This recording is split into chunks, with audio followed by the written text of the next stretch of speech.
మన ప్రభువును రక్షకుడైన యేసుక్రీస్తు వారి ప్రశస్తమైన నామానికి మీ అందరికీ వందనాలు, శుభాలు. అందరూ బాగున్నారమ్మా? దేవాదేవుడు మరొక నూతన దినం దయచేసిన దేవాదేవునికి వందనాలు చెల్లించుకుంటూ ఈ దినపు వాగ్దానం ధ్యానించుకుని ప్రార్థన చేసుకుని మన పనులు ప్రారంభించుకుందాం. ఈ దినపు వాగ్దానం: కష్టదినములను పోగొట్టి వారికి నెమ్మది కలుగజేసేదను. కీర్తన గ్రంథం 94 అధ్యాయం 13వ వచనం మాట్లాడబడింది. మనకున్న దుఃఖములోను వ్యాధుల్లో మనం ఉంటాం గట్టి నెమ్మది లేకుండా టైంలో దేవుడు అంటున్నాడు, నువ్వు నీతిమంతుడిగా ఉంటే నీ కష్టాన్ని తీసేసి నిన్ను కష్టాన్ని తొలగిపోద్దంట, నెమ్మది కలగజేస్తాడంట.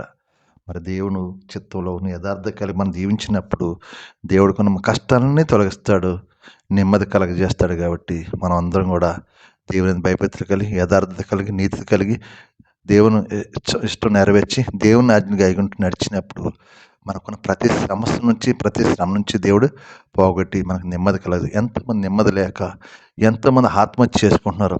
అనేక బంధకాలు ఇరికిపోయిన బిడ్డలకి దేవుడు అంటున్నాడు, నీ యథార్థంగా ఉంటే నీకున్న బంధకాలను విడిపించి నీకు నెమ్మది కలగజేసి నీ కష్టాన్ని తీసివేస్తా అన్నాడు. కాబట్టి ఇదేనా ఈ వాగ్దానం? సహోదరుడా, సహోదరి, నువ్వు యథార్థత కలిగి ఉన్నావంటే చూడండి, నీ కష్టాన్ని పోగొడతాడు. నీతిమంతులు భక్తిహీనులంట గుంటలో తాబడతారంట, భక్తిని గోతులోకి వెళ్ళిపోతా అంటున్నాడు దేవుడు.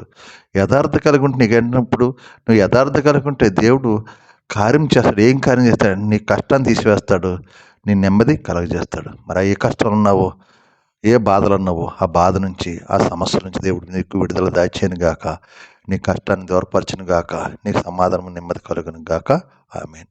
ఈ వాగ్దానం ప్రార్థించే దేవుడు నిన్ను, నీ కుటుంబాన్ని బహుగా దీవించి ఆశ్రయించును గాక. ఆమేన్. ఈ సమయంలో మీ కొరకు ప్రార్థిస్తాను. మీరు కూడా నాతో ఏకపించి ప్రార్థన. సర్వాధికారి, కృపగల తండ్రి, కనికరపు ఉండే యేసు ప్రభువా, నీకు వందనాలు. ఇగోనైనా మరొక నూతన దినం దయచేసి ఈ దినం అంతా మేము చేసే పనంతా దీవనకరంగా, ఆశీర్వాదకరంగా, సమాధానం, సంతోషకరంగా సహాయం. దుష్టుడు సాతాను ఎటువంటి గలిబిలు చేయకుండా, యజమానులతోటి పని వారదారుగా ఏకుడు రాకుండా సమాధానం, మా పని భారం, ఒత్తిళ్ళు తీసివే ప్రభు. మా చుట్టూ మీ కంచివండి, మీ కాపుదలు దాచండి. యజమానులు నెలలా జీతం ఇచ్చే కృపద, ఇచ్చిన జీతం వ్యర్థంగా పోకుండా మా కష్టార్జితం మీ తినలేక సహాయం చేయండి. ఈ దినము ఎవరైతే బలహీనంగా బిడ్డలు ముట్టండి, స్వస్థపరచండి. హాస్పిటలైజీలు ముట్టండి, స్వస్థపరచండి. కుటుంబ సమస్యలు బాధపడి విడుదల, అప్పులు బంధకాలను విడిపించండి. తాగుడు పేగడని వ్యసనాలు దూరపరిచి అందరికీ సమాధానం, సమృద్ధి, శాంతి, నెమ్మది దయచేసి ప్రతి కష్టాన్ని తొలగించి నెమ్మది దయచేసి కృప తెప్పించమని మీకే మహిమ, ఘనత, ప్రభావం పొందుకుని యేసు పరిశుద్ధ పడుతున్న తండ్రి. ఆమేన్. అందరికి వందనాలు. దేవుడు మిమ్మల్ని కుటుంబం దీవించును గాక. ఆమేన్. ప్రభువు నామంలో ఈ వీడియో వీక్షించిన ప్రతి ఒక్కరికి జీసస్ స్వస్థత ప్రార్థనా మందిరం వారి ప్రత్యేక వందనాలు తెలియజేసుకుంటున్నాము. మరి ఇంకెన్నో సందేశాలు, వీడియోలు, సంఘ కార్యక్రమాలు మీకు అందుబాటులోకి రావడానికి పక్కనే ఉన్న సబ్స్క్రైబ్ బటన్ని ప్రెస్ చేసి బెల్ ఐకాన్ని కూడా ప్రెస్ చేయాల్సిందిగా కోరుకుంటున్నామండి.